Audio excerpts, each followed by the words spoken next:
Universal News TV, votre chaîne d'information la plus crédible. Décès survenu ce jour du maréchal Idriss Déby Itno, président de la République du Tchad.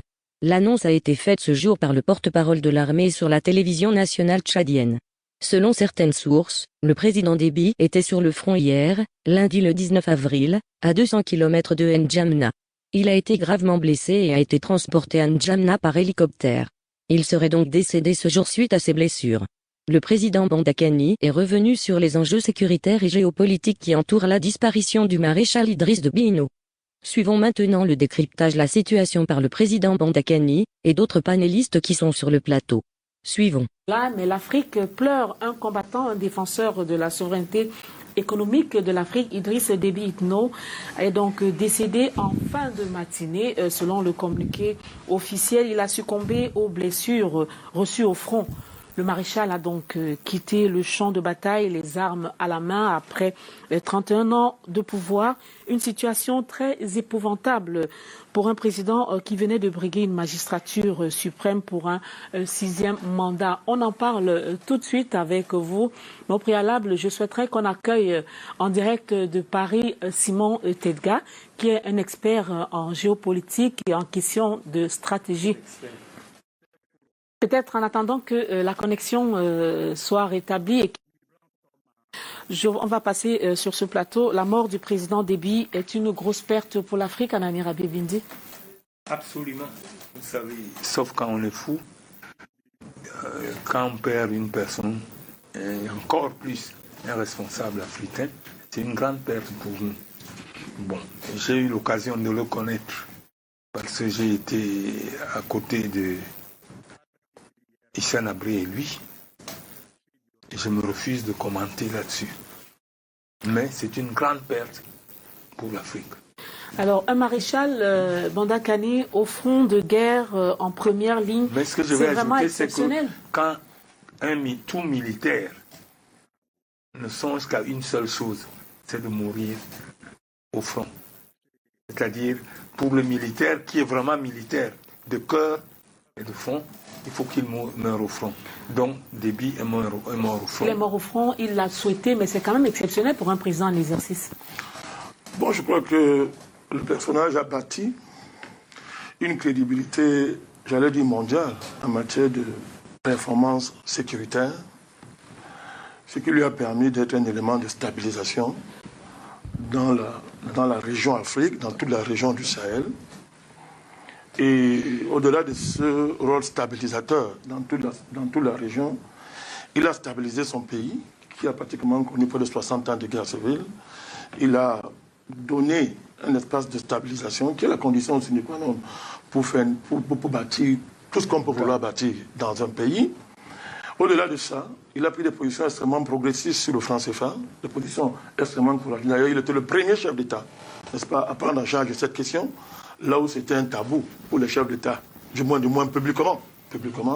Il faut reconnaître que le président camerounais a été le premier devant ses pairs, il y a très longtemps, à poser ce problème dans les années 94, 93. Le président a posé ce problème. Il a été trahi par ses pairs et désormais, il a préféré jouer en silence. Mais le président Déby a repris ça. Et le président Déby, il a contribué à pacifier beaucoup de pays. Vous vous souvenez que le Cameroun a bénéficié de sa solidarité militaire contre Boko Haram. Il a fait au Mali, il a fait en Centrafrique. Il était plus tous ces fronts militaires-là qui grévaient le budget du Tchad. Et quand il y avait même de l'argent, résultat des collectes des fonds internationaux sur la question, mais la France se mettait tout ça en poche sans rien verser au Tchad. Alors pour ça, donc c'est le grand militaire que je salue, le grand panafricaniste que je salue, l'homme de combat que je salue, qui est mort dignement au front. Alors pour ça, il décède le jour même de la confirmation de sa réélection pour un 6e mandat. Cela peut susciter un questionnement? Oui, beaucoup de questionnements, parce que jusqu'à présent, on ne connaît pas encore les circonstances exactes de son décès. Ça, il faut déjà aussi le signaler. Il y a beaucoup d'informations qui circulent à propos. En attendant que les choses soient clarifiées, c'est moins le fait de savoir qu'il est mort le jour de la confirmation des résultats que ce qui va se passer après qui devait nous intéresser. Parce qu'aujourd'hui, Idriss Déby Itno n'est plus là. Donc on ne peut plus réécrire cette histoire, on ne peut plus écrire cette histoire avec lui. On a quand même besoin de parler du courage de cet homme qui avait quand même 68 ans, mais qui était toujours au devant de la scène. Oui, il avait cette image de militaire qui lui collait à la peau. Il avait cette image de militaire qui lui collait à la peau depuis le coup d'État de 1991. Donc, il aimait aller au front. De la patrie, un guerrier ou alors... Il était guerrier. Il aimait aller au front. Et cela a porté ses fruits. Oui, moi, je suis d'accord avec M. Mandakela. Cela a porté ses fruits. Le Tchad a été plus ou moins stable, plus ou moins, parce qu'on sait quand même qu'il y a eu des escarmouches de temps en temps pendant 30 ans. Quand on connaît l'histoire tumultueuse du Tchad, ces 30 ans ont été quand même... Il a essayé de faire quelque chose. Cela lui a permis de développer son pays. Il a fait ce qu'il a pu faire. C'est pour ça que moi je voulais qu'on s'attarde, on essaie de voir ce qui peut se passer après. Parce que quand on voit d'où est partie la rébellion actuelle de Libye, on sait que la Libye depuis 2011, ça ne représente plus grand-chose, c'est un no man's land. Et puis on se retrouve avec... Et si le Tchad devenait aussi no man's land, cela est très dangereux pour la sous-région. C'est ça, moi, qui m'inquiète le plus. C'est ce sur quoi nous devons porter notre regard. Qu'est-ce qu'on peut faire pour arrêter cela, pour stabiliser cette zone? Monsieur Manakal l'a suivi tout à l'heure. Contre Boko Haram, Idriss Déby a été présent. Dans le Sahel, il a été pratiquement présent. Parce que si aujourd'hui, le nouveau commandement militaire tchadien, le commandement de transition, décide de rappeler tous les soldats qui sont par exemple au Mali, au Niger, au Nigeria, au Burkina, on voit bien que ces pays aussi vont connaître une certaine... Et si le Tchad lui-même, quand on sait qu'à côté la Centrafrique n'est pas très stable, si le Tchad lui-même commence à s'embourber, et avec ce que le Cameroun doit gérer avec Boko Haram et le nord-ouest et le sud-ouest, je pense que on a comme l'impression qu'il y a, et là je rejoindrai M. Barakani sous un certain regard, il y a comme une espèce de ligne de front qui est en train de se constituer, qui vise à déstabiliser tout le golfe de Guinée. Ça, c'est très inquiétant pour nous. Et je crois que c'est ce qui est gênant, et c'est ce qui, tout à l'heure, à l'antenne de M. Manakani disait que c'était pas... c'est une grosse perte, justement, pour le fond de stabilité de l'Afrique centrale. C'est ce décès du président Idriss Déby.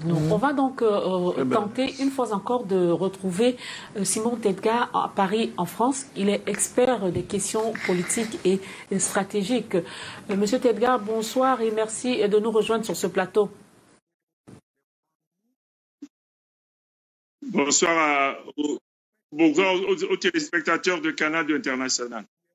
Donc là, du combat du président Idriss Déby Itno, mort les armes à la main, lui-même un ancien rebelle qui arrive au pouvoir par les armes. C'est aussi par les armes qu'il achève son règne. C'est donc la fin une fin tragique de Déby pour lui.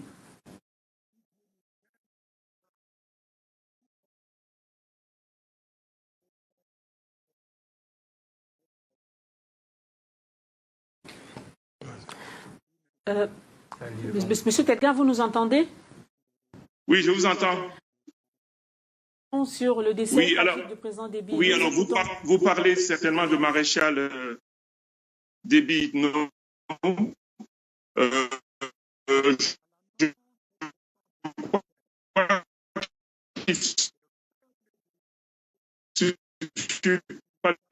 Parler des armes, c'était un homme politique, hein, c'était président politique.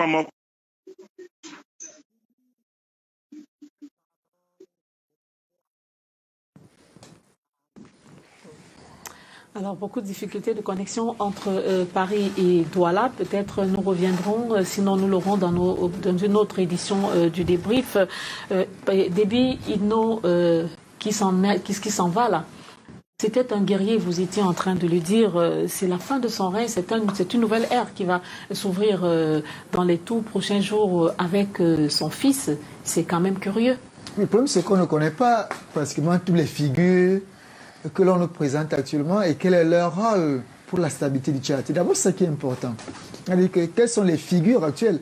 Bon, le fils, on voit bien qu'il est général de corps d'armée à 37 ans. Il faut déjà se poser des questions. Comment, à cet âge-là, son père a pu le pousser jusqu'à ce niveau? Général de corps d'armée à 37 ans. Donc, il lui manque seulement le général d'armée. Il a déjà 4 étoiles. Donc il manque jusqu'à la 5e étoile. Donc, pour atteindre le niveau d'or, le simple fait qu'il soit président de transition, il va lui-même se mettre la 5e étoile. Vous voyez un peu, donc, ça, c'est le premier niveau d'inquiétude. Et quels sont les hommes qui sont autour? Est-ce que les autres acceptent? Quel est le lien je suis d'accord avec lui. Est-ce que les autres vont l'accepter de gaieté de cœur? Bon, c'est peut-être une paix des braves qu'on essaie de constituer à l'instant pour la stabilité du Tchad. Sauf que on a mis la Constitution entre parenthèses. Quel est l'ordre de ce qui va se jouer maintenant? Mais il faut déjà aussi constater que des informations qui nous parviennent, la plupart des pays, y compris le Cameroun, semblent s'accommoder de ce nouvel ordre qui est actuellement au Tchad. La France s'est rapidement accommodée, on dirait qu'elle n'attendait que ça. Le Cameroun s'est accommodé, la plupart des pays s'accommodent. Peut-être que c'est ça qui peut aussi sauver le Tchad. Alors, et en sauvant le Tchad, parce que le problème, c'est il ne s'agit pas simplement du Tchad ici. Il faut bien qu'on le comprenne. Ce qui se passe au Tchad doit nous siffler aux oreilles. La Centrafrique n'est pas stable. Le Cameroun lui-même est englué dans ses propres crises internes. Donc, peut-être que ce qui se passe au Tchad, avec ce nouvel homme fort qui est son propre fils, peut constituer un relent de stabilité. À partir de ce moment-là, il faudra scruter cette situation avec une grande attention. Alors, le père décède, le fils prend le pouvoir. Patrice Christian Deveau, des élans dynastiques. Écoutez, si on s'en tient simplement au patronyme, on pourrait le dire. Maintenant, vous savez, quand on parle du décès d'Idriss Déby, pour moi, je considère que l'Afrique centrale perd un véritable bouclier. Pas seulement à la personne du Tchad, mais à la personne de l'homme Déby, qui avait même de façon involontaire constitué en travers sa personne, n'est-ce pas, une rampe de blocage. Regardez l'histoire du Tchad, depuis le président Tombaba, je parle sous le contrôle d'Anani Rabi Bindi, a vécu une série de guerres civiles. Et les frontières du Tchad, sa proximité avec l'environnement sahélien, fait du Tchad un terrain propice de déstabilisation constante. Et donc, des pays comme le Cameroun et tout le reste de l'Afrique centrale peuvent considérer que le Tchad est souvent le tamis qui a retenu un certain nombre de propensions. Maintenant, on est en train de supputer, parce que comme le disait le professeur, il y a tellement d'informations, de vérité et de contre-vérité, qu'on a même l'impression qu'un scénario à la congolaise, RDC, avec le fils Kabila et le père Kabila, serait en train de se reproduire. Peut-être pas de la main du fils, mais dans une certaine disposition qui laisse difficilement penser que le maréchal Idriss Déby se serait quand même livré aussi facilement, n'est-ce pas, sous le feu de ces rebelles-là. Maintenant, pour revenir à ce que vous aviez comme préoccupation, il est clair que la présence en amont du fils Déby peut être un gage de sécurité présenté aux uns aux autres pour dire c'est le fils qui est devant. Donc les acteurs qui reprennent les rênes aujourd'hui ne sont pas complices de ce qui lui serait arrivé. C'est une image qu'on pourrait donner. Maintenant, l'accommodation qu'on semble voir de la France, du Cameroun, en tant que le Cameroun n'a pas officiellement... Le Cameroun a fait une lettre à travers son président de condoléances, puisque officiellement, c'est le discours qui vient du comité militaire de transition. Donc, dans les règles, et on sait très bien que le président Biya a toujours eu le respect des formes, je vais dire, légales qui se présentent. Mais le problème aujourd'hui, en considérant que le Tchad est un rempart, est celui de savoir si les positions de Déby, à la fois sur les questions financières, à la fois sa propension à aller donner un coup de main dans des déstabilisations qui semblaient être programmées dans d'autres pays, n'étaient finalement pas devenues une épine dans la conquête hégémonique de l'Afrique. Est-ce que le fait que ce soit le fils qui succède au père, est-ce que cela garantit une stabilité pour le pays? Je crois qu'il faut évacuer ça. Ndobo l'a si bien analysé avec ça. Vous le pensez? Son élégance journalistique. Pour ça, Mogo a jeté les bases. L'aîné a jeté les bases aussi. Je crois qu'on est tous d'accord que si on veut comprendre les enjeux du Tchad, il faut sortir d'une lecture tchado-tchadienne. Il faut sortir de là. Donc à ce niveau, rapidement, le prétexte dynastique est un argument facile qui court les rues dans les analyses occidentales. L'analyse influencée par les petits penseurs du Quai d'Orsay, puis des petits penseurs du Quai d'Orsay et leurs relais locaux. Voilà. Vous ne pouvez pas dire qu'il y a un pouvoir dynastique au Tchad, puisque le Tchad est un pays occupé jusqu'à aujourd'hui. Pas de pouvoir dynastique. C'est un territoire occupé. Mais attendez, je vous dis, moi je fais pas langue de bois. Il y a un État dans l'État au Tchad qu'on appelle Barkhane. C'est ça, vous savez que le président Déby était interdit d'accéder à Barkhane. Aucun militaire tchadien ne peut entrer dans Barkhane. C'est un État dans l'État. Personne ne sait ce qu'on fait là-bas. Absolument. Personne. Il ne paye aucune redevance en termes de gentlemania, c'est-à-dire d'élégance entre l'État. Vous prenez un pays comme Djibouti. En termes seulement de royalties qui sont versées par les bases militaires. Mais ce pays récolte plein d'argent. Mais ça fait son budget. Clair et net, plus de la moitié de son budget. Au Djibouti. Barkhane, c'est quelque chose qu'on ne peut pas accepter dans un État normal. Le président Déby a hérité de ça. Tout à l'heure, il a mis le pied dans le plat. A hérité comment? De cette situation. Mais les bases militaires. Il a hérité de ça. Les bases militaires. Pas Barkhane. Non, c'est devenu Barkhane, mais c'est la même chose. On a seulement changé de nom. C'est là depuis Fort Lamim avant, tu sais, avec Félix Eboué et tout ça. C'est une vieille histoire. La France a toujours estimé que le Tchad doit être son marchepied militaire. C'est-à-dire un pied à terre militaire dans sa conquête de l'Afrique. Et il doit le faire. Le voie des bas, il est là. Tout le monde sait que ces derniers temps, la relation de Déby et la France était très mauvaise. La très mauvaise relation. D'ailleurs, il a été convoqué, Manu Mitali en France, je crois, en décembre, comme un enfant. Et il est rentré de cette rencontre, je peux vous le dire, nous avons des informations à ce niveau, ça n'allait pas. Absolument. Parce que la France voulait l'amener à porter le projet français de reconquête de l'Afrique centrale, de recolonisation de l'Afrique centrale. Absolument. Le président Déby a refusé. C'est ça le problème. Vous êtes en train de... Oui, c'est ça le problème. Il a refusé. Oui, il a refusé. On peut aller même plus loin. Il faut aller plus loin. N'oubliez pas que le Cameroun est dans un rapport, est dans une alliance militaire avec le Tchad. Les forces multinationales mixtes. Avec le Cameroun, avec le Tchad, c'est les deux noyaux. Ça permet de stabiliser le Nigeria. Le président était d'ailleurs à la tête des défenseurs de la situation, de l'autonomie financière africaine. Oui, avant même ça, c'est-à-dire mettre la paix au Nigeria. Parce que quand il vous parle, quand vous voulez pacifier le Nigeria, mais vous avez des intérêts colossaux qui vont c'est-à-dire vous en vouloir. Parce que tout le monde sait que le problème du Nigeria, c'est un problème américain, le contrôle du pétrole nigérian, on a corrompu pratiquement toutes les élites au Nigeria, pratiquement, des chefs d'armée sont corrompus, le Nigeria n'a pratiquement pas d'armée, les gens oublient de le dire, c'est Déby et le Cameroun qui font la guerre au Nigeria, il faut le dire, ça ne plaît pas beaucoup. Au Mali, au Sahel, il était en désaccord avec la France. Il a dit que si on donne seulement les 1 centime du budget qu'on donne aux forces onusiennes, on donnait ça à l'armée tchadienne, il réglait la question du Sahel. Il avait dit ouvertement. L'autre désaccord, c'est ce qui s'est passé en Libye, pour ça beaucoup l'a dit. Le président Déby n'a jamais été d'accord avec la ce qui s'est passé en Libye. Il a dit, faites le service après-vente. Parce que les gens que vous avez armés là, vous avez amenés en Libye, nous savons que c'est pour les reconduire ici. Et c'est ce qui est en train de se passer, cette rébellion dont on parle. C'est les gens qui étaient en Libye. Mais regardez, c'est qu'un rebelle. Paradoxalement, au moment où en Libye on annonce... Ben c'est ça, je vous entrer là. Vous avez des troupes et des colonnes qui se forment au vu et au su de tout le monde. Mais la vérité est claire. Je me dis, il faut parler de ça. Le Qatar, qui est un sous-traitant de la France, mais il y a un arrangement entre Haftar et Sarraj. Actuellement, tout le monde le sait. Mais tous les gens qu'ils avaient recrutés, ils ne sont plus utiles.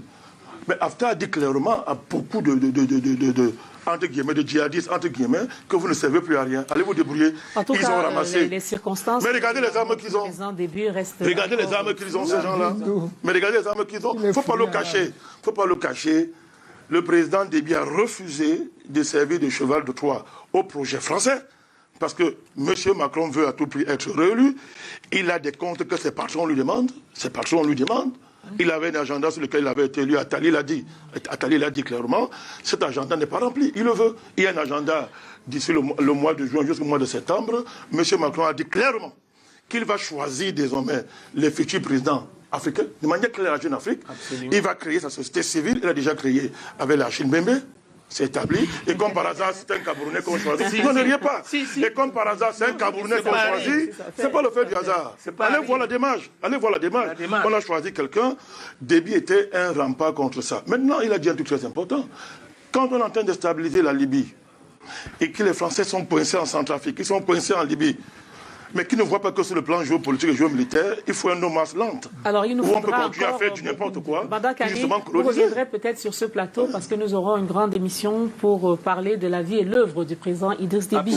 Mais pour le moment, nous allons conclure avec celle donc le rêve a été brisé, celui de voir les restes du corps de son époux retourner au Cameroun. Rêve brisé donc par la mort qu'il a fauché ce matin à Dakar au Sénégal. Germaine Ahidjo, l'ex-première dame du Cameroun, s'en est allée sans voir la réalisation du combat pour lequel elle s'était engagée depuis le décès de son époux en 1989. 32 ans après, elle a donc rejoint son défunt président dans son repos éternel. Une nouvelle qui a particulièrement attristé les compatriotes déjà affectés par le décès du cardinal Christian Toumi. Nous avons donc une pensée pour elle ce soir, pour celle qui a été la première dame du Cameroun pendant 22 ans. Pendant qu'Annie, je vous redonne la parole. Je donne d'abord la parole à M. Anani Rabi Bindi, même si elle vivait loin de la terre de ses ancêtres. Germaine Ahidjo sa vie est restée. Les Camerounais s'intéressaient particulièrement à son quotidien. Vous savez, les Camerounais, les Camerounais ont quelque chose de très intéressant. C'est que c'est celui qui crie beaucoup qui a raison. Donc, Madame Ahidjo, que je suis allé voir plusieurs fois, vous le savez, tenter de la convaincre de changer de position. Se comporter, malheureusement, comme la Corse dont elle était. Vous savez, Madame Ahidjo m'a dit un jour, je suis né entre deux fauteuils. Mon père est Corse et ma mère est Peul de Mokolo, les plus durs des Peuls. C'est elle qui m'a dit ça. Elle me dit donc, et je lui ai dit, mais vous savez qu'il faut quand même que Ben Bella disait, acceptons de mourir un peu pour que l'Afrique vive. Elle n'a pas compris. Alors, Rabi disait, puisque le temps nous tient à la gorge, le combat de Madame Ahidjo était de revoir le reste de son corps, le reste du corps de son mari enterré au Cameroun. C'est un combat pour lequel elle s'est battue. Le combat n'était pas de voir son mari enterré au Cameroun. C'est différent. Le combat était de voir son mari revenir comme président de la... C'est différent. Or, l'article 73 du Code pénal camerounais, le Code pénal dit ceci. Quand vous êtes condamné, déchu de vos droits, comme on dit, vous êtes gracié, mais vous ne retrouvez pas les droits. C'est-à-dire, on raye même votre nom sur la liste des porteurs des décorations. On considère que vous ne l'avez plus. Et ça, Mme Ahidjo n'a pas voulu accepter. Eh bien, ne pouvait pas refaire Elle a toujours voulu que le régime de Yaoundé organise les obsèques officielles. C'est ce que je viens de vous dire. C'est ce que je viens de vous dire. Eh bien, ne pouvait pas changer de texte. Non, je crois que sur ce plan-là, le texte ne pose pas de problème. Puisque la loi d'habilitation est très claire. C'est-à-dire que tout ce qui peut être considéré pour vous comme relevant d'un dénigrement par rapport à l'histoire du Cameroun est effacé. Donc, sur ce plan-là, elle ne pouvait pas s'abriter. Ou alors, à Yaoundé, on ne devait pas s'abriter sur la loi. Sauf que, comme moi, M. Rabier Bindiki, j'avais l'impression qu'il y a une espèce d'échange, de dialogue de sourds entre les autorités à Yaoundé et elle-même. Parce que pour elle, c'est l'État du Cameroun qui devait prendre en charge ce rapatriement. Alors que les autorités estimaient que c'est une affaire familiale. C'est-à-dire qu'elle était libre de le faire quand elle le souhaitait. Non, mais l'État prenait en charge. L'État prenait en charge le financement. Ça, c'est le financement. Voilà. C'est-à-dire qu'il fallait que c'est l'État qui s'engage à ce que les restes reviennent. C'est ça le problème. Il fallait que l'État s'engage à ce que les restes reviennent. Ce n'est pas le problème de financement ici. Mais pour elle, il fallait que justement c'est l'État qui s'engage. Alors qu'elle disait non, vous faites l'initiative et s'il faut financer, il n'y a pas de souci. Donc c'était une espèce de jeu de ping-pong qui n'a pas marché. Mais il est difficile d'analyser la vie d'une dame comme celle-là, qui est restée attachée à l'honneur de son époux. Je crois que, indépendamment de ce que j'en pense, c'était normal pour elle de défendre la mémoire de son époux. Mais seulement, je crois qu'elle était tellement obnubilée par cette réhabilitation de la mémoire de son mari qu'elle oubliait le Cameroun. Vous savez pourquoi? Parce que son mari a rendu beaucoup de femmes de ce pays veuves. Et rarement, j'ai vu la première des premières dames du Cameroun avoir une pensée pour ces veuves-là, même de leur vivant. Ça m'a un peu gêné, moi. Vous comprenez? Parce que c'est bien, moi je dis, en tant qu'épouse d'Ahidjo, elle a été digne jusqu'au bout, du point de vue du fait qu'elle est la femme de de l'ancien président. Je comprends ça. Au-delà de ça. Je comprends ça. Mais je tiens à dire que moi, je suis péciste. Vous comprenez? Je suis péciste. On va pas faire l'histoire du Cameroun. Ouais. Mais que la maman qu'elle a été, cette dame, je me suis demandé, mais... Pourquoi? On va finir avec Patrick Christian Dobo, parce que bientôt, ça sera le journal, s'il vous plaît. Je n'ai pas compris comment est-ce qu'elle faisait la part entre sa situation, elle, et la situation de toutes les veuves, n'est-ce pas, que son mari avait laissé. Christian Dobo avoir aucun sentiment envers ses femmes. Malgré son combat avec le régime de Yaoundé, ses enfants ont donc choisi de suivre le président Biya, Aminatou Ahidjo, qui a fait campagne pour le candidat Biya en 2018, et puis le fils Ahidjo, qui est aujourd'hui ambassadeur itinérant. Alors, disons quelques-uns de ses enfants. Rapidement. Mais vous terminez par ce que j'allais dire. Peut-être ma difficulté à comprendre le fait que la famille n'ait pas présenté un visage uni pour la cause qui semblait être celle de Mme Ahidjo, c'est-à-dire que voir les obsèques peut-être... Parce qu'elle n'était pas honnête, mais pas droite. Je dois signifier mon respect pour la loyauté et la fidélité jusqu'à la fin à son époux. Ça, c'est un modèle pour toutes les femmes, au-delà du fait que ce soit Mme Ahidjo. C'était une combattante qui va désormais reposer aux côtés de son époux. Merci à vous. Vous êtes sur Universal News TV. Il nous a également rejoint Edmond Kouyaté. Il est panafricaniste, il est analyste politique des questions africaines. Bonsoir à vous et merci de nous accompagner ce soir. Bonsoir Frédéric, bonsoir à tous les copanélistes. Bonsoir à tous vos téléspectateurs. Merci pour l'invitation. Je m'incline éventuellement, comme tout le monde, devant la mémoire de Germaine Ahidjo. Donc voilà, bonsoir. Merci à vous. On va rester avec vous. La nouvelle est tombée en mi-journée de ce 20 avril 2021. Idriss Déby est décédé. Lorsque vous entendez cette nouvelle, quelle est la réaction de l'analyste que vous êtes? C'est triste. C'est d'abord un moment chargé d'émotions intenses pour la disparition d'un homme de cette dimension, un président de la République, un chef d'État. C'est toujours très triste de savoir qu'il est parti comme ça, même s'il est parti les armes à la main. Il faut également dire que jusqu'ici, les conditions de son décès, même si officiellement il est décédé, il est mort au front, n'est-ce pas, nous savons qu'il affronte une rébellion depuis un certain temps, néanmoins depuis qu'il a annoncé sa nouvelle candidature pour une autre réélection. Il a d'ailleurs gagné cette élection, on a proclamé les résultats hier, mais je crois qu'il n'était déjà plus de ce monde. Parce qu'il faut, comme je l'ai dit, les circonstances de son décès restent encore très troubles. Officiellement, mort au front, mais d'autres sources nous indiquent autre chose. Premièrement, il aurait assisté à une réunion, il y aurait une réunion qui aurait mal tourné, et au cours de cette réunion, ça aurait dégénéré en petit conflit. Lui et 4 autres officiers sont décédés.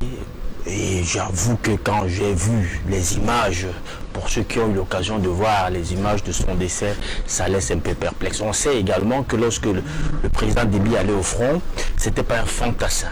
Donc c'est pas quelqu'un qui allait en premier rang, il allait comme pilote. Donc j'ai également vu les images de son hélico. Quand je compare, quand je vois les images de son hélico et je vois les blessures dont il est victime, à la tête, au dos et tout, il me semble qu'il a reçu, je vais dire, à bout portant, il a reçu des balles de gros calibre, au moins 12 milli, à bout portant. Donc je ne crois pas que ce soit le fait du front. C'est pas le front. Jusqu'à présent, j'ai dit, ce sont des analyses que nous faisons.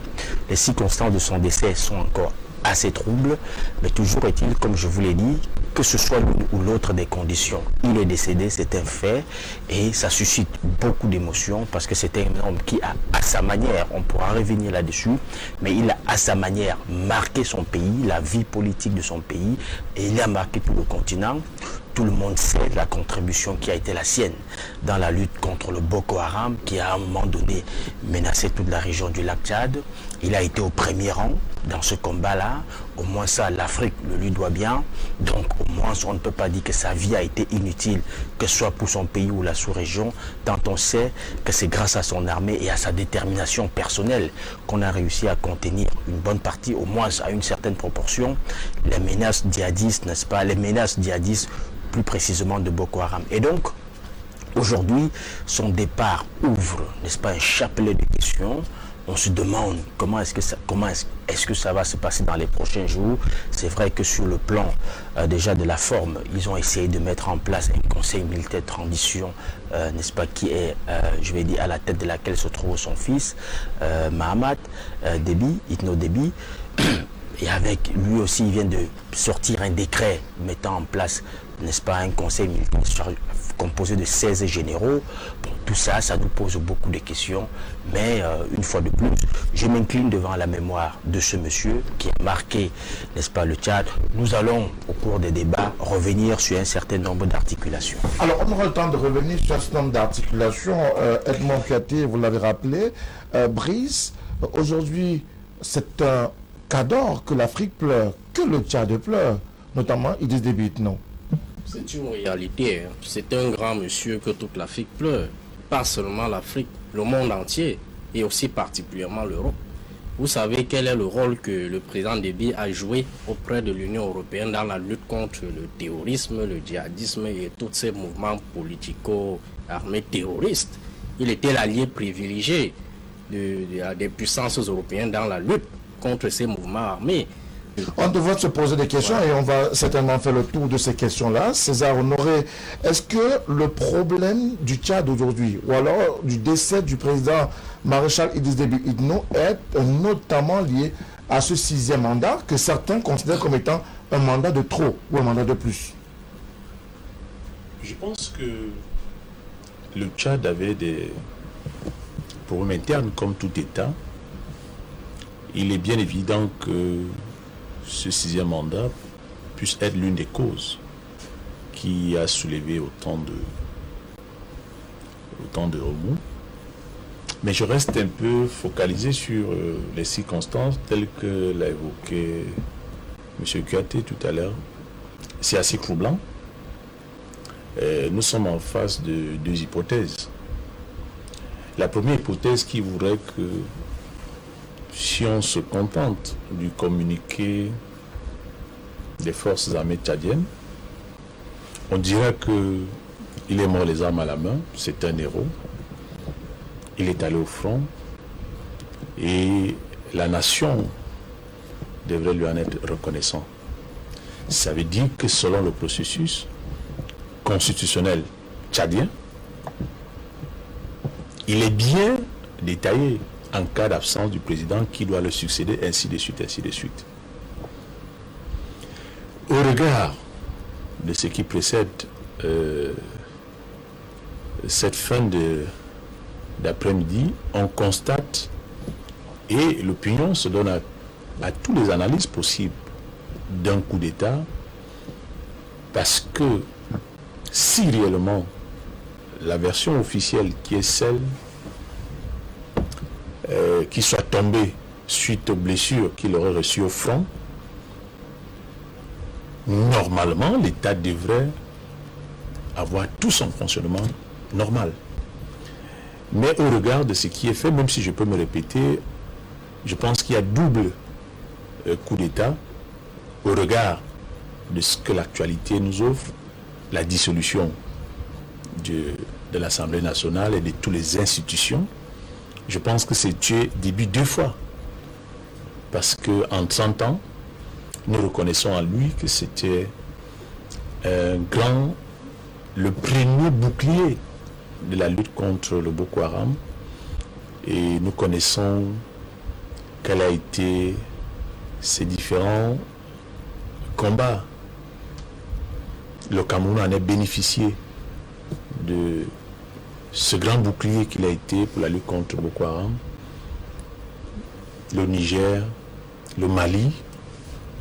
Ils ne me souviennent pas qu'il y ait un conflit dans la sous-région où Déby n'a pas envoyé des soldats pour intervenir dans le compte de la République du Tchad. Sa disparition pousse à plusieurs interrogations. Donc là, nous ne sommes que dans les supputations. La version officielle nous laisse au regard de tout ce que j'ai tantôt évoqué à quelque chose de pas bien fait. Parce que, Kurt l'a dit tout à l'heure,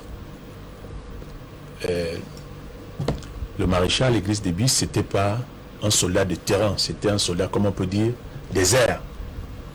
Donc, on se poserait bien la question, qu'est-ce qui s'est vraiment passé? Et quand vous relisez le communiqué, nous laisse croire qu'il y a quelque chose qui a été bien ficelé. Et je voudrais chuter par là, si vous permettez. Oui. Depuis la semaine passée, nous avons commencé à lire les différents communiqués des différentes chancelleries qui demandaient à leurs ressortissants de prendre des distances et autres. Et au regard de l'actualité que nous vivons depuis hier, ça laisse penser, ça laisse croire qu'il y a quelque chose qui a été bien monté. Alors, est-ce qu'il y a lieu d'aujourd'hui de se poser ces questions-là, où Déby aurait été peut-être tué parce qu'en ce 6e mandat et parce qu'il ne répondait peut-être plus aux désidérata des forces étrangères? Oui, Frédéric, avant d'aller à la question, à la réponse, il y a lieu de rendre hommage à ce grand Africain. On peut l'appeler l'homme courage, l'homme de terrain, l'homme qui sait aller sur le front. Et comme l'a dit mes prédécesseurs, il a fait beaucoup de choses, surtout avec le Boko Haram. Il a tellement joué, l'Afrique perd un grand soldat. J'ai peur, parce qu'avec la menace, Boko Haram, il était l'un des meneurs des troupes, il était l'un de ceux qui cassaient plus, et véritablement cette rébellion. Donc pour revenir, je vais dire vraiment, c'est dans des circonstances assez troublantes, plein de suspicions. Parce que j'ai vu un corps, je ne sais pas si c'est bien son corps, là où on voit la balle, je crois presque au dos. Ça fait penser, parce que les FARC qui sont en train de venir, ils n'étaient pas déjà vraiment dans la vraie bataille. Donc la menace est devant.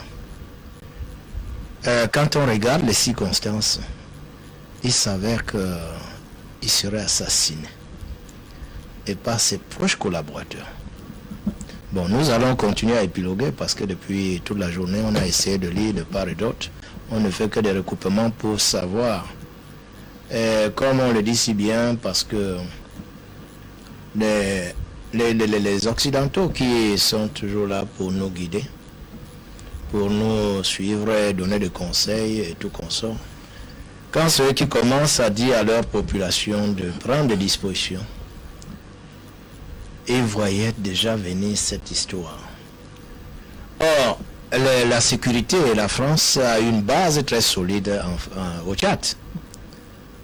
On se pose la question, comment est-ce que c'est français? Parce que à un certain moment, Idriss Déby a pu maîtriser la rébellion, accompagné de cette des forces armées françaises. Se pose la question cette fois-ci, qu'est-ce qui s'est passé alors que les rebelles sont encore un peu loin, sont seulement en train d'approcher pour qu'ils se retrouvent dans cet état. Et aussi à voir à l'allure où les choses vont. C'est tel que, à peine il est assassiné, on remet tout à zéro. La constitution du Tchad prévoit une façon de succéder au cas où il y a vacances présidentielles. Nous voyons aujourd'hui immédiatement un groupe de soldats, des hommes en tenue, se met en place en plaçant son fils, le général. Ça ressemble un peu à la situation au Congo. Je ne sais pas, parce que là, je me suis posé même la question, est-ce que ce fils est innocent? Peut-on imaginer que des scénarios avaient été pensés, cachés, est aujourd'hui malheureusement mise en œuvre alors que les résultats de cette présidentielle sont rendus officiels. Et les résultats qui consacrent la victoire justement d'Idriss Déby Itno. La réalité, c'est que il faut porter une certaine paire de lunettes pour faire la lecture politique dans les pays africains. Et a priori, il faut dire une chose. L'absence de guerre ne traduit pas forcément la paix dans des pays comme les nôtres. Pourtant, c'était le discours pendant toute la campagne. La paix, je suis un artisan de la paix, je suis à la culture de la paix au Tchad, je voudrais qu'elle soit pérenne et durable. Et justement, lorsque de manière itérative, vous répétez, c'est que vous avez conscience que quelque chose ne va pas. Parce qu'en fait, il faut comprendre, vous ne pouvez pas axer une campagne, un programme politique sur la paix. Quand vous axez un programme politique sur la paix, c'est que vous avez conscience qu'il y a un déficit d'ingrédients qui devraient concourir à mettre en place une société paisible. Et lorsque vous avez conscience de cela, c'est pour ça que de manière itérative, vous axez tout un programme, vous en faites un pylône, l'épine dorsale d'un programme politique. Vous avez conscience, vous avez des indicateurs, parce qu'en tant que responsable, en tant que commandant en chef d'une société, vous devez recevoir les indicateurs. Et donc, c'est pas parce que il y a une accalmie, c'est pas parce qu'il y a des gens qui ne disent rien que forcément tout va bien. C'est le propre des sociétés comme les nôtres. Mais seulement, il faut faire très attention. Il y a plusieurs grilles de lecture, n'est-ce pas, dans les problèmes du Tchad. C'est vrai que la manière dont le Tchad a été gouverné depuis un certain temps, il y a eu comme une patrimonisation de la société tchadienne. C'est-à-dire que pour ceux qui suivaient un peu de près, je vais dire, la vie politique tchadienne, il y a eu comme une patrimonisation, c'est-à-dire il y avait comme une gestion, n'est-ce pas, un peu, je vais dire, familiale, parce que je parle d'une société que je connais. Quand vous parlez du fils d'Idriss Déby qui a pris les commandes, je peux vous en citer 4 qui sont généraux, je peux vous en citer au moins 3 qui sont directeurs généraux, je peux vous en citer, bref, qui occupent les plus hautes fonctions. Si vous prenez, n'est-ce pas, graduellement les fonctions les plus importantes, vous verrez que si ce n'est pas un beau-frère, c'est un petit frère, c'est un grand frère, c'est un fils, c'est un cousin. Il faut savoir que c'est des choses qui, à un moment donné, entraînent trop de frustration dans une société. Et c'est pas parce que les gens ne disent rien, ou alors c'est pas parce qu'ils ne parlent pas très fort qu'ils n'ont pas à dire. Parfois, les gens voient, sont frustrés et ne disent rien. Et ce qu'il faut dire, c'est que ce mode de gestion d'une société porte, je vais dire, en lui-même les germes de la destruction. Parce que même si vous décidez, n'est-ce pas, de n'utiliser que les membres de votre famille pour gérer la société, il y a deux choses. Soit vous devez entièrement céder à leurs caprices et les laisser faire tout le temps sans jamais rien dire, soit à un moment donné, vous devez frapper sur le poing sur la table pour les ramener à l'ordre, et là vous créez le risque de diviser votre propre cellule familiale. C'est ça dont il est question. Anecdote pour anecdote, je vais vous raconter quelque chose. C'est un de ses fils ou de ses neveux qui était directeur de la douane. Et pendant longtemps, l'argent de la douane était payé dans son compte personnel. Alors, il arrive que le président tchadien se rende compte, il est au courant, n'est-ce pas, de cette situation, et il signe un décret pour le limoger. Le monsieur décide de ne pas partir. On envoie les militaires chez lui. Il a sa garde personnelle qui fait face à la gendarmerie et qui repousse même la gendarmerie. Le président Idriss Déby est lui-même obligé de descendre sur le terrain pour aller déloger son petit-neveu. Et du coup, il y a une partie du clan familial qui est très remontée et estime que non, le président n'aurait pas dû le limoger. Pourtant, on a trouvé dans son bureau, et ça se passe pendant que je suis à N'Djamena, j'étais là pour une étude, on trouve dans ses bureaux une somme faramineuses dont je ne veux pas prononcer le montant ici pour ne pas... J'ai dit, on payait la douane dans son compte personnel. Il était la douane tchadienne. Lui-même, il était la douane. C'est lui qui décidait. Vous dites, j'ai 3 conteneurs. Il dit, bon, ça fait 30 millions, ça fait... Et vous payez dans son compte. Donc, il y a des choses comme ça. Il y a plusieurs anecdotes comme ça pour vous dire un peu comment la société tchadienne était gérée. Et donc, pour vous dire que quand vous gérez une société de cette façon-là, soyez-en sûr que vous allez créer des frustrations, même, n'est-ce pas, au sein de votre propre camp. Alors, certes, lever la limitation des mandats, Edmond Kouyaté, mais au-delà de cela, est-ce qu'on peut considérer Idriss Déby comme étant le bâtisseur de N'Djamena ou le bâtisseur du Tchad?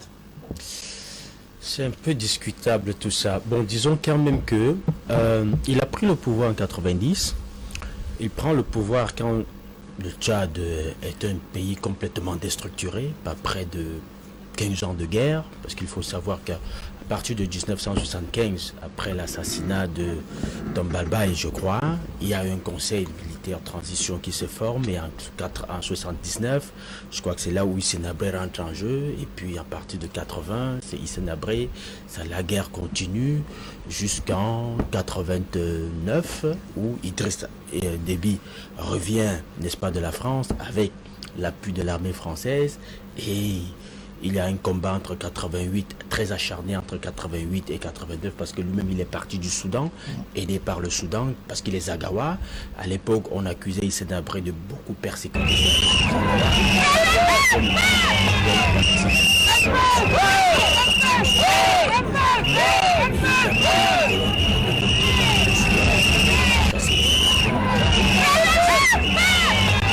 Il faut dire qu'entre 90 et jusqu'à 2000, jusqu'en 97, date à laquelle on commence à exploiter jusqu'en 8, je crois, c'était en 98, 99, quand on lance le pipeline Tchad, le pipeline Tchad Cameroun.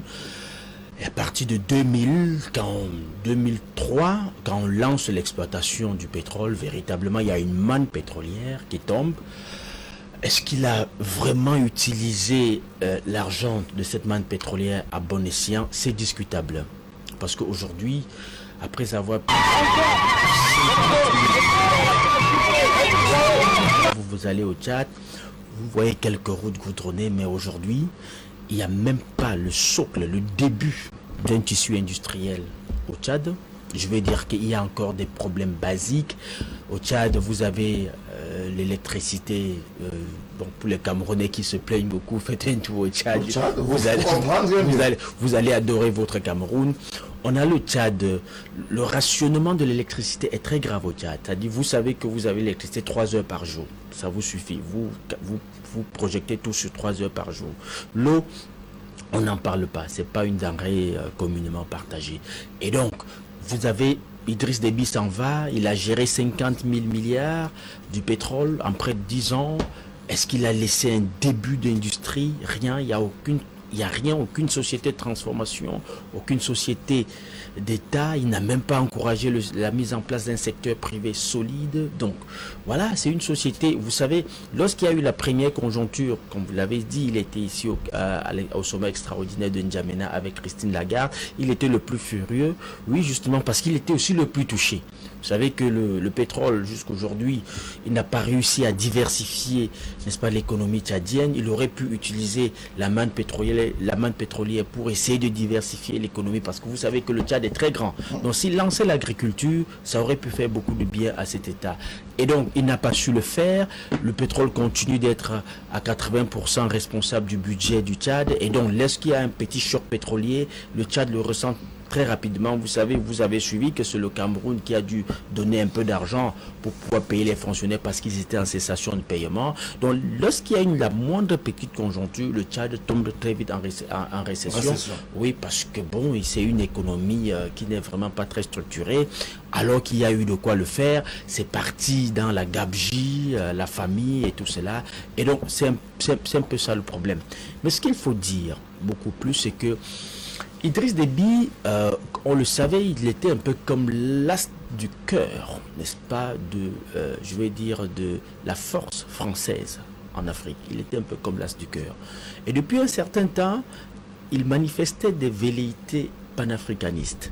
c'est lui qui prenait le devant pour parler du franc CFA, c'est lui qui prenait le devant pour... il a fait une interview avec une chaîne consoeur à vous, RFI, pour ne pas les citer, RFI France 24, où il a dit ouvertement certaines pratiques qui donnaient froid dans le dos. Il a dit, moi je ne voulais plus me représenter, c'est Paris qui m'a demandé de me représenter, ils m'ont envoyé un constitutionnaliste que je n'avais pas demandé, il est venu me dire, voilà la nouvelle constitution, j'ai levé le rouge. Ça c'est des choses pour le dire, il faut savoir... Il faut savoir porter les gants. Alors il a dit ça comme ça, et donc Paris commençait à se poser des questions. Alors, parce que, dites-vous très bien, regardez un peu le scénario. Si on fait une analyse géostratégique de la situation, le Tchad a 2 bases militaires. Une première base militaire qui est la base militaire qui est au cœur de N'Djamena, et il y a une base militaire, la force Barkhane, qui est normalement supposée contenir toutes les velléités terroristes qui viennent de la Libye après la chute de Kadhafi. Donc c'était pour ça qu'on avait mis Barkhane, parce qu'on s'était rendu compte que beaucoup de rebelles partaient de la Libye. Alors, lorsque la première rébellion commence, lorsque les FARC commencent, et justement leur base c'est en Libye, le général Haftar, qui est l'homme fort en ce moment de ce côté de la Libye, commence à bombarder les bases des rebelles. Alors il bombarde les bases des rebelles plusieurs fois, ce qui les déstabilise. Ça permet à M. Déby de respirer un peu. Alors, au jour d'aujourd'hui, stratégiquement, d'où vient le malheur de Déby? Est-ce que ça vient de la France? Est-ce que ça vient de la Russie? Ça, c'est à se poser des questions. Pourquoi? Parce qu'il a égratigné Poutine un peu en Centrafrique. Lorsque Poutine décide de mettre de l'ordre en Centrafrique, le plus grand support des rebelles vient du côté du Tchad. Et ça, Poutine ne l'a pas aimé. Il n'a pas aimé du tout. Et lorsque ça a commencé, on a vu que le général Haftar a signé un accord de paix avec le chef de la rébellion, M. Mahamat Hadi. Il a signé un accord de paix avec lui et donc il ne l'agressait plus. Et le gars a eu une base très solide à partir de la Libye et il a eu des armes très solides. Ça, je dois vous dire qu'au jour d'aujourd'hui, je ne suis pas sûr que l'armée tchadienne puisse contenir, n'est-ce pas, la rébellion. Non, ils ne peuvent pas parce qu'ils ont une puissance de feu, mais alors une puissance de feu terrible.